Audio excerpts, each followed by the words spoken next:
Hello and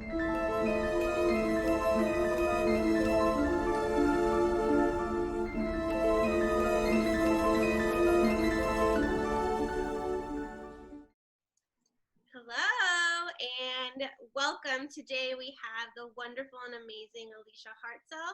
She is a spiritual healer, mentor, teacher of all kinds of things. And we have her today because she is going to be the ambassador for the 41st archetype, which is the Originator. Thank you for joining us, Elysia. Yay, so exciting. I'm excited to do this. Thank you for inviting me.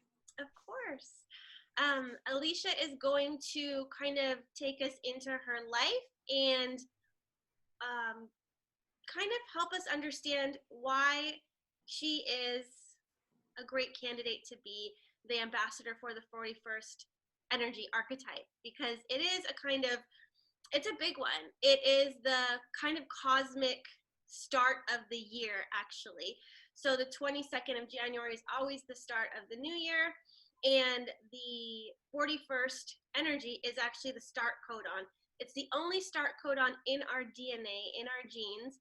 And this is the only gene key, gate, hexagram that has that energy to begin things. And so, of course, Wow.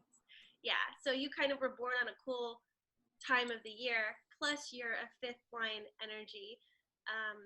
Do you feel like you can meet the expectations of the Originator?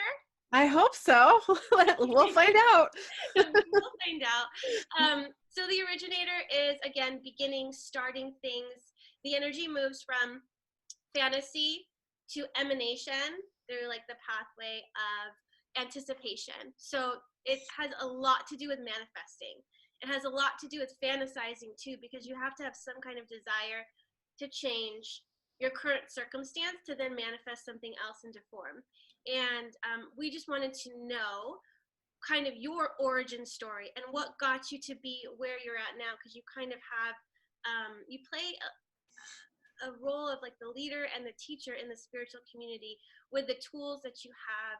And I'd love to hear your origin story and then where you're at now. So where you were and where you're at now. Okay, so we talked a little bit about this before we hopped on here.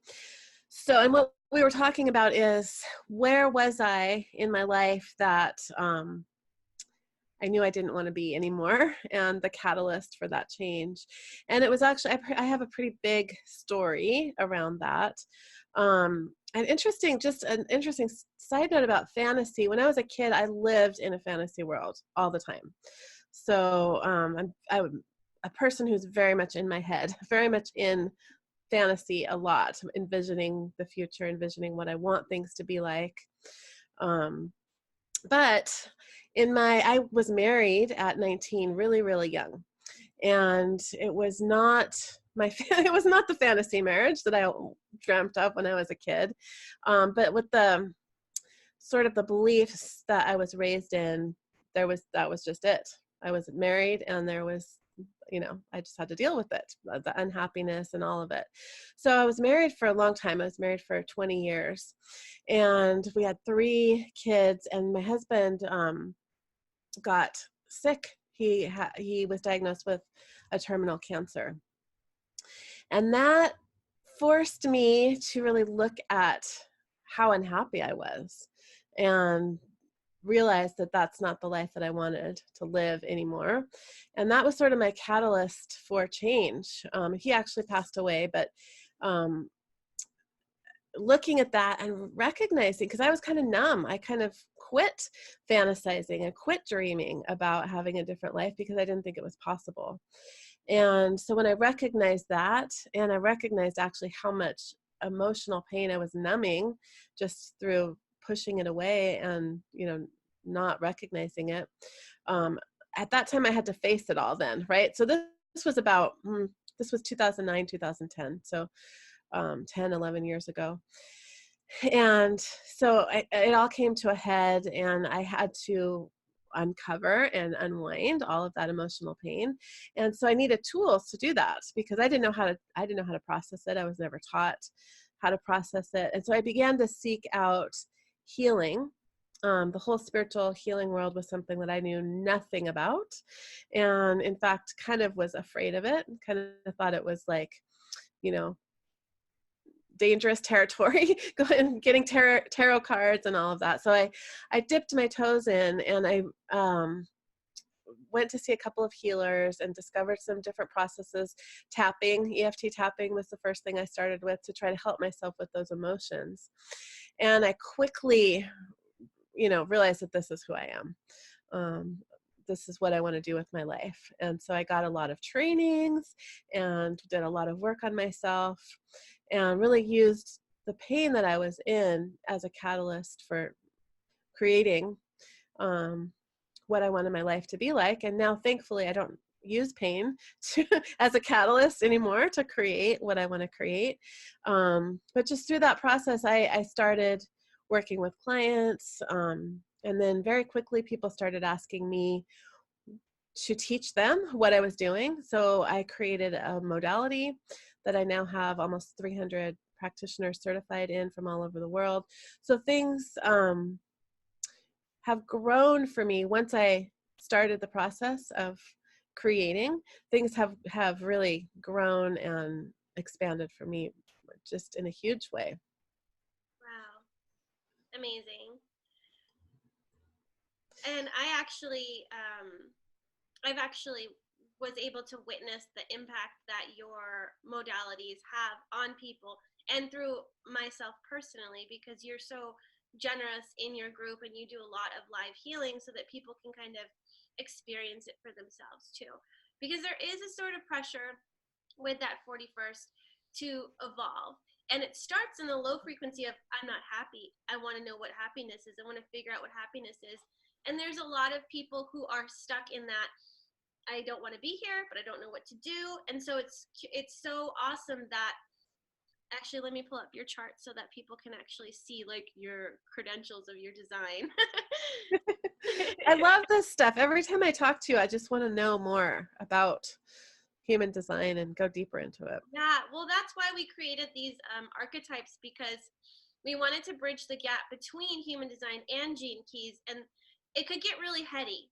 And we kind of just want to put everything in a body with like Right. archetype. So each of them have these archetypes, so people can actually connect to that person and be like, oh, I'm going to bring forth my originator archetype. I'm going to bring forth my mystic archetype.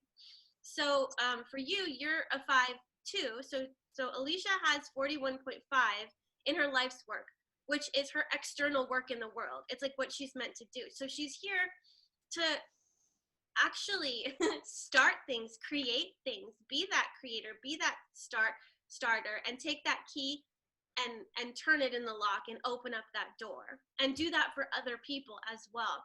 And because you have your vocation in 60, that's somebody that can create containers, spaces for transformation, to help people find out what their purpose is, and what we are preserving, right? Because the 32 is all about failure, preservation, veneration. And so it's like, we want to preserve this feeling of unity, wholeness, love, like get people back into that energy. And so the people that you are attracting to you are people who are in failure of some kind, like health failure, spiritual, emotional, mental, physical, whatever it is. They are perceiving that they're in purposelessness and failure. And so coming into your container allows them to transform and anticipate for like what's coming in the future. And so you also have anybody who has the 4131, and I've done a lot of readings for people with the 4131. If you are not able to have boundaries and work with your own energy, it's such a fragmented energy, because the 31 connects you to the leaders of the past, present, and future. You literally can like tune into all those leaders. You're a fifth line as well, which is leadership energy. And so being able to connect into the leaders of the past, present, and future, and also being able to connect into this morphogenic field where you can literally just take and download something and be like, oh, I'm downloading this and I'm downloading that, and that's literally what you say, downloading. Yeah. It's amazing. So it's just really cool to see you in your purpose, and bringing it to the world, because people need more of these containers that you're creating, containers for healing, containers for transformation. Don't you have a container that it's a year-long container that you have going on right now? What do you have that you're offering this year? I do, and that's funny because I use the word container all the time. I create containers for different things, and I do have a year-long container. So it's called Sacred Soul Society, and it's exactly that. It's a sacred container. People can come in just monthly, or they can come in for the whole year, and it has the intention, what I created it for actually is to kind of be my playground, because I have so many different things that come in for me, and I just simply don't have time to create program after program and launch thing after thing. But I want to use the stuff that I'm downloading and that's coming in for me. And so that's actually why I created this container, was so that I would have a place to play with that stuff and to pass that stuff along and to share it. And so that's kind of what it's all about. And it's going to have different themes. The first theme is wealth and abundance, because that is where I see so many people struggling. And that's where I used to really struggle, in a lot of lack. And I know how to transform it really powerfully. So that's what we're starting with. And where I'm actually starting here in just a couple weeks. So I'm really excited about it. And it was one of those things that I just pulled in and, downloaded and created the container for. Amazing. That's awesome.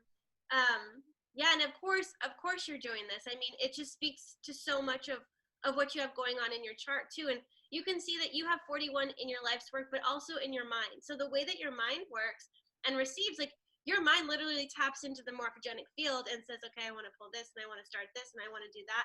And because you're a six lines are here to be teachers, and to be role models as well. But because you're a six line, you're constantly going to keep ascending past your level of knowing until you reach, like, not saying that you'll reach enlightenment, but that the six line mind has the capacity to do that, because you are detached and you're like, okay, here's the next level. Okay, now I learned this, and now it's this, and now it's that. And you're able to let go of what was old to reach this kind of zenith. And because you have the 41's attuned to the future, and they can literally download off the grid of the future and manifest it into reality. So that's kind of what you're doing, is you're tapping into these codes and these healings and these modalities and all these things that are meant over here, and you're pulling them and bringing them here down into the grid. And that's probably also why you work with Gaia's grid and grids of all kinds, right? Like, grid is kind of crystal grids, like that's kind of your thing. So you, without me even saying any of this stuff, you're already using the language and knowing it in your soul, Yeah, that's really fascinating, because this is what I'm doing naturally. And I've had a reading with you before, but I haven't dove deep into all of this stuff to really be like, okay, I'm going to follow my 41, path. But this is what I've been gradually gravitated to naturally over the past decade. And what's also standing out in my mind is how unhappy I was when I was in resistance to all of this stuff, and not following this path that's, apparently in my genes. and now I am naturally, doing this just by following my own internal guidance, and it's created so much more happiness and joy in my life.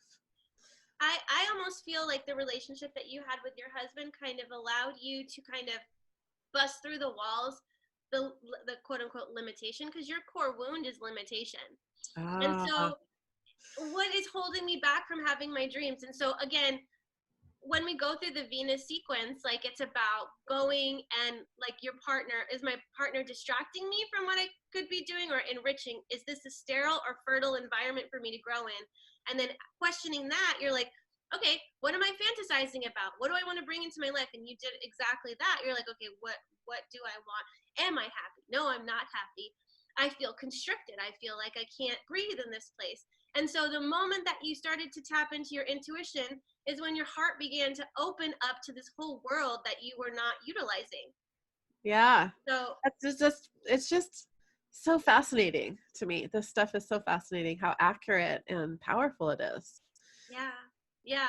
And I don't know. I just love seeing people do it without even having to know about it, you know? But Yeah. then we have the people that are seeking like, what's my purpose? What am I here to do? And it's almost like even when you're putting it in front of them, it's like, oh well, I was already doing that. Of course you were already doing that. If you hadn't have even been introduced to this, you would still already be doing it. You can't be off course so much. It's like you're always going to be redirected and you're always in exactly the right place you're supposed to be in. I love it.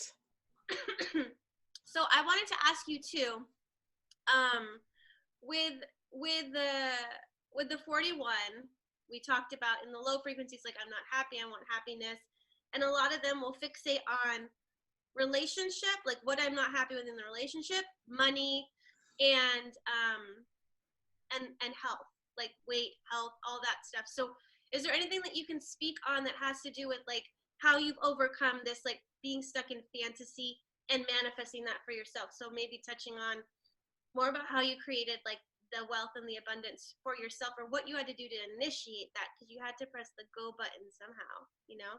Yeah. So I think where I really started with that was I used to be in a lot of fear and worry about money. Like it was a constant script that was running through my head. And first I had to recognize it and realize what it was creating, which was lack and struggle and things to worry about. And so I had to work my very first step was working on stopping those thought patterns. And this was before I had any of the tools that I have now. I was a theta healer, and I knew of EFT, but that was all.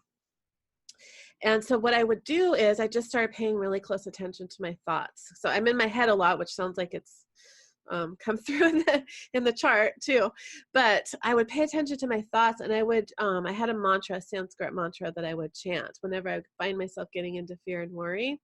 I would stop and I would chant for like 5 minutes.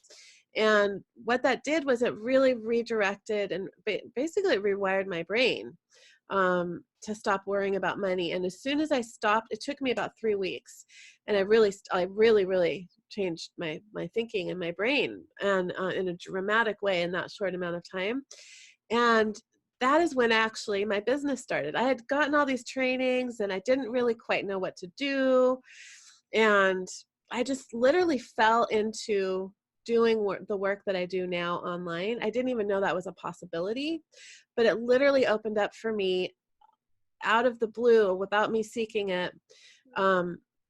Like, I'm not kidding, like a week after I had done this process with the chanting, somebody started asking me, it was in a spiritual group, somebody asked me, it was about theta healing, and they said, do you work with clients online or over the phone? And I'm like, I never thought of that. Like I was renting an office and trying to get people to come in for, in person, which is also amazing, but it wasn't going on very quickly.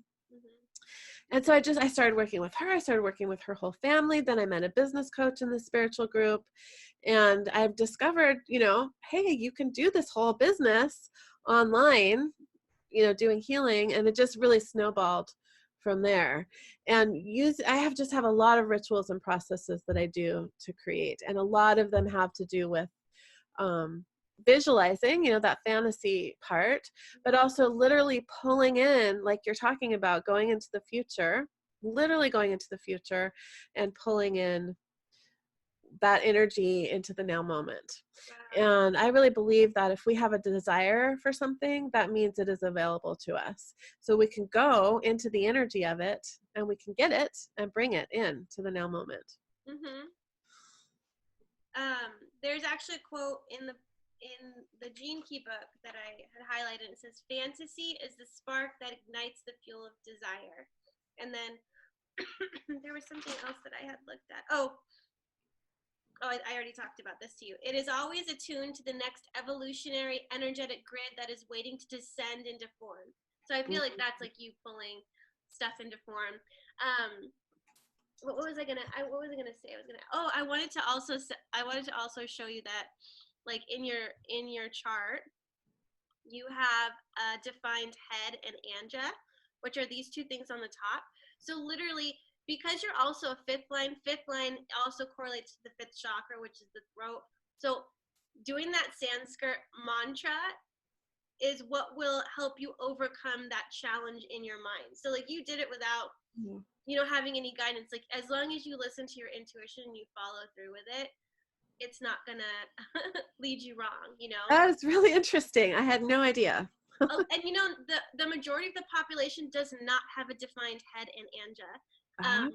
70, I think it's 70% of the population has an open. And so the people that have defined are obviously here to create. So anybody who has a defined head and anja, you guys are actually putting out the thoughts, the ideas, the things into the universe. Yeah. And so if you are not, if you're in like lack and limitation, all that, that's the kind of stuff that you're putting out. So the more you refine the energy that's going on in your head and also in your sacral, because you generate the life force of the planet too, you working on your energetics, your boundaries, your like working on yourself is benefiting the collective as well. So that is very cool. thank you for that. There was another thing I wanted to ask you about leadership, because your evolution is about leadership, and when you have the 41, the programming partner is the 31. So I wanted to ask you, have you ever experienced this like reluctancy to lead or like step into that role as a leader? You're a fifth line, and fifth lines have impact. They also have a projection field. So a lot of people are going to call you out and be like, I know you have what I need. I need you out here. Just like that girl said, hey, do you do stuff online? Like, Yep. tell me about leadership and how, you know, if it's been a struggle to like step into that and to own it too. Definitely. I did not see myself as a leader. And several years ago, I started a Facebook group. Now, you know, everybody has a Facebook group, but this was, I kind of just was guided to come into all of this whole, you know, everything that's happened in the spiritual community on Facebook and online, just right at the exact right time. And I started a Facebook group just because that's what I was guided to do. And I wanted to have a place to share my work. And people started treating me like a leader and saying I was a leader. And I'm like, I'm not a leader. You know, I didn't want them to say that. It scared me. I didn't want to step up to that. And it just kept, I almost didn't have a choice. Basically, I had to step into it. And now I am comfortable there. And I'm comfortable saying that I'm a leader, but it took me at least 2 years of people telling me I was a leader and me saying, no, I'm not. And finally being like, okay, I am. Thank you. All right, fine, I'll claim it. That's awesome. And now look at you. I mean, you said 300 practitioners. So again, the thing that Elysia, her modality is called Sacred Soul Alignment. She also has something that she does with her best friend Kim. That one is, what is yes. Tell us a little bit about that as well. Yeah, so we don't call it a modality just because we wanted to keep it more open than putting it in that container of calling it a modality, but it is a certification program. We have 2 levels. It's called Co-Creating Miracles with Sacred Light. So we have the Sacred Light Foundations, and then we have the advanced class, which is all about spiritual technology and just really fun, high level work that is very creative, which is why we didn't call it a modality, because it kind of becomes the people, and you've been through that program, that everybody begins to embody these technologies. And so you're the technology versus a modality that you use, you know, step by step. But you still hold people in the container, in the space, to help them connect to it and to learn it. And even your branding has like the Merkaba and some. Right. So I mean, you can't not have containers. We need containers to have transformation. It's like you can't just throw some chemicals on like a table and hope that it reacts. It's like you got to have a beaker to stick it in, you know. Exactly. The chemical reaction happens. So Elysia has, in her Sacred Soul Alignments, she has so many scripts, and the 41 is actually a writer as well. So like and Oh, your scripts are super in depth, right? yeah. Like you have some, how, like what is the longest script that you created? Yeah. The longest script is called the Sacred Light Purification Attunement. And other people, it's the precursor to that is called the Cleanse and Protect. So more people are probably familiar with the Cleanse and Protect, but Kim and I, we wrote Kimberly Carlson and I wrote all of these scripts together. And the Sacred Light Purification Attunement, I think, is about 3 typed pages long Wow. of basically instructions for what's happening in the healing when that energy is run. Yeah. And actually, for people that don't know what your attunements are, what are these? Because there's people that probably haven't even heard of you before, and we're talking about your your attunements. Now people are like, "What is that?" So tell us about Yes. it. Okay. So I'll start with the alignments. Yeah. Those are what I refer to them as sacred energies with a specific intention. So I have over 300 alignments that I've created, that I've downloaded, different various ways, and they all have a specific intention. Some of them are clearing whatever that intention is. So for example, I have an alignment called anger and resentment release alignment, or hopelessness release alignment, and it's really working on dissolving that emotion or whatever the intention is for that alignment. And then I have other alignments that are for activating and bringing in energy. Some of them do both. So I have a whole series of crystal alignments. Anything you could think of, I probably have an alignment for it. I have body system alignments, but the crystal alignments are really activating the qualities that the crystals have to offer us. So I have a whole series of Andara crystal alignments. It's a very special kind of crystal, and they're just really activating that within ourselves. I have many different ones. So it's basically, that's what the modality is known for. Sacred Soul Alignment is known for the alignments. And then as far as attunements go, so we were talking about scripts. So scripts are something that Kim and I created about 5 years ago together. And they're basically instructions for what we want to happen in a particular healing. So so we clear beliefs. This is one of the things we can do with the scripts, clearing our subconscious low vibrational beliefs that are not true, that are creating a reality that we don't want to have, that we don't want to be living in.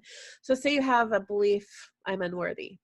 So we created these scripts with all these different instructions to clear that belief on all these different levels and from all these different places. And I won't go into it in depth about it, but so those were created about 5 years ago, but the energy that we're in now is so much more expansive, so much more is available to us. So we actually added things into those scripts, and then we placed them in a container, basically, and that's where the attunements come in, because all you have to do is run that energy. So call in the energy of the Sacred Light Belief Clearing Attunement, and the script for that's about a half a page long of all the different things that are happening, all the different places that we're holding this belief, all the different things that are keeping that belief in place, the trauma. We could have an oath or contract to carry on the belief of our family. I mean, there's a million different ways that we could be holding a belief or how the belief is showing up. So these scripts that became attunements, that's basically what those are. And then all you have to do is, well, you basically say the command or the word, Yeah. and it runs the attunement and Yeah. even the alignment. So an alignment is aligning you with the energy of like an Andara crystal, and an attunement has like instructions for your DNA to follow. That's why you have the 41. Did you know that did you know in DNA we have A, T, G, what is it? A, T, G, and C. And if your DNA sees ATG in the line of scripts, it means, oh, we got to start doing something. We got to start building skin. We got to start doing this and that. So it's basically like you're saying ATG. Or Yeah. I'm wearing my abracadabra necklace. Like me and Elysia were talking, I'm like, do you want to do 60 or do you want to do 41? You could be the magician and say abracadabra. Right. or whatever it is, or cleanse and protect or whatever. It's like, yeah. Abracadabra, you say different things, and like literally like your voice commands it. Like you create as you speak. Exactly. So Yeah. So that's basically what, so the alignments are more like pure energy, and the script attunements are, like you said, a very specific set of instructions. Wow. It's like But rewriting code of DNA. yeah, I love that. I didn't know that about DNA. I learned something new every time I talk to you. I'm not. Actually, I have an open head and Anja, so it's just coming in. I love it. Yes. Okay, well, is there anything else that you'd like to share with us? Wow. I'm just so fascinated by all of this stuff and learning how we actually, I think it's really, really, really validating when we talk to somebody who knows about this stuff. Like for me, I have the books but I get overwhelmed. So actually talking to you about it, I always learn something that really sparks, it sparks something within me. But also it's really, really, really validating to me, because I bet, like you said, everybody's going to see, oh, that's where I'm actually following my own key, genes. And so when I think the more people can dive in, the more validation about who they are and how they're living their life, and the redirection when we need it. So I guess that's just what I would like to say is, I want to dive in more than I have, and hopefully everybody who watches this series will see how valuable this stuff is.